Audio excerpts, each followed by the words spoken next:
Hi everybody, Father Bill Holtzinger here, and this is your Friday Reflection. Well, lots of things are happening. It's now Advent, and lots of stuff is going on. So like, for example, this is, when you watch this, it might be Thursday night, but this is intended to be a Friday video. So coming on Saturday, we have the school having a play. You might want to check that out, their Christmas play, and look at the bulletin for that information. If we go into this weekend, specifically the 9:30 Mass, we have a special rite for the RCIA, the rite of acceptance and welcome. Acceptance of the catechumens, those people have yet to be baptized, and a welcome to those who are already baptized, those who are baptized in the Protestant or evangelical community, or then our Catholics that just got baptized and that's all. They haven't received First Communion or especially confirmation. And so we'll call them all in that ceremony a candidate, because they're a candidate to have the full reception, that is baptism, confirmation, and Eucharist at one time.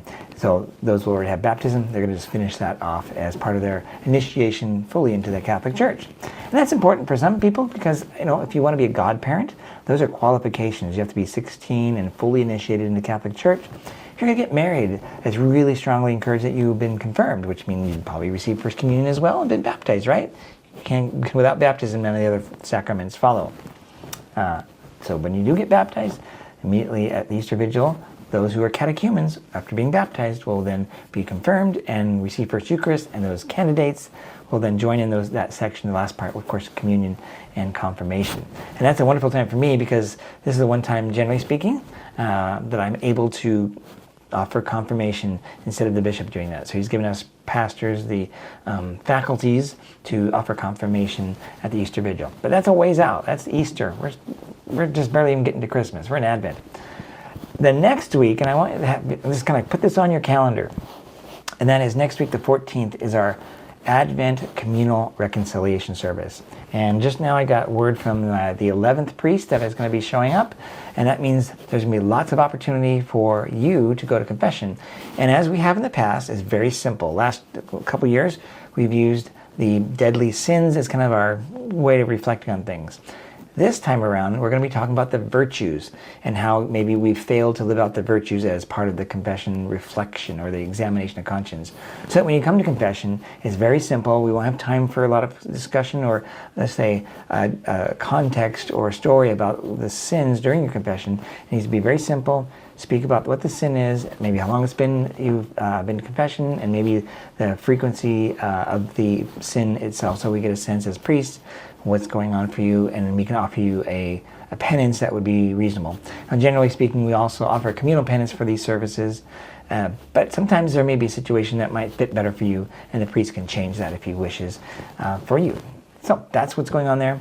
Also, you'll see in the bulletin this week some of the fruition of our Dreaming Summit. The dreamers, the people some 25 that I've been able to gather, we've been meeting on Sunday afternoons, looking into what's our mission? How are our ministries doing with the facilities that we have, or how are they not doing well regarding the facilities? From that, we discern what possible facilities need to be augmented or added or changed or whatever that might be. We're dreaming, remember. We're not being mindful of any kind of money. We're not being mindful of any permits or issues around with the property. We're just wherever. And so then I tasked them for the last 2 times that we met, and that was the last 2 of the 4 total, to take this picture or this overview of the campus, and then as an individual, you kind of sketch out where you think a certain set of buildings might go. And that means the only thing that's not going to move is the church and basically the school. But anything else, what might we do? What might we be able to figure out that will enhance what we want to do in our ministries? And of course, we're wanting to do this in the spirit of God guiding us. So the very first meeting, we had adoration of Blessed Sacrament, we prayed, etc. And we continued to pray doing all this. So the last 2 meetings, I said, well, okay, so now that you've have been pondering on this, so again, they were individually looking at this, all 20-ish. 25 were part of the team, but maybe 20 at a time showed up. So let's say those 20 then did their sketching. Then I had them break up into 3 groups. And then in those 3 groups, then they shared their ideas, what they were, and then tried to come to consensus about what they would say would be a dreaming plan. And we're looking at 25 years from now. So it's a 25-year overview of the campus. Yeah, it's important to keep in mind. And amazingly, the groups were able to do that, because you can have all kinds of divergent ideas that don't mix and won't work well. But they were able to discuss them because they wanted to look at the pros and the cons. That's something individually, as they were sketching everything out, they had to say what is a pro and a con of what their idea was, and come to a solution that they could all kind of stand behind as a potential idea. So then we had 3, you could say, complete, or I should say finished ideas. And we have published them, or I've had them published in the bulletin this weekend, and you can see roughly what we're thinking. They're pretty amazing. There's some that might be very simple to do. When I say simple, it's all relative. Some where it's actually going to be quite dramatic if we were to go that route. And who knows? Maybe none of those 3 will be actually where we go, because now that this is done, the Dreaming Summit has been completed, and I even emailed them and said, consider yourself fired. and I mean that in a nice way, because we're not going to do that anymore. We're now done with that dreaming part of the discernment.